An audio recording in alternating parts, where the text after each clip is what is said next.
اب وہ مسئلہ آ رہا ہے کہ جس کی تمہید ہوئی تھی پہلے رکوع میں، حضرت زینب رضی اللہ تعالیٰ عنہ سے حضور کی شادی کا معاملہ، اور اس سے پہلے حضور کے کہنے کی وجہ سے حضرت زینب کا نکاح جو حضرت زید ابن حارثہ سے ہوا، پھر زید ابن حارثہ رضی اللہ تعالیٰ عنہ نے جو ان کو طلاق دینی چاہیے، پھر حضور کے دل میں جو یہ خیال ہوا کہ میں نے پہلے تو حکم دے کر نکاح پر مجبور کیا، اب اگر یہ داغ لگ جاتا ہے زینب کو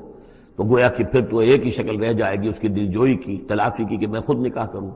اب میں خود نکاح کروں گا تو چونکہ زید میرا منہ بولا بیٹا رہا ہے پہلے، ایک طوفان اٹھ کھڑا ہوگا، حالانکہ اس میں بات کوئی نہیں تھی، لیکن یہ کہ حضور نے اس کی وجہ سے یہ سمجھا کہ یہ مصلحت کے خلاف ہوگا، تو اسی گویا کہ آپ اسی ششپنج میں تھے کہ یہ آیات نازل ہو گئی۔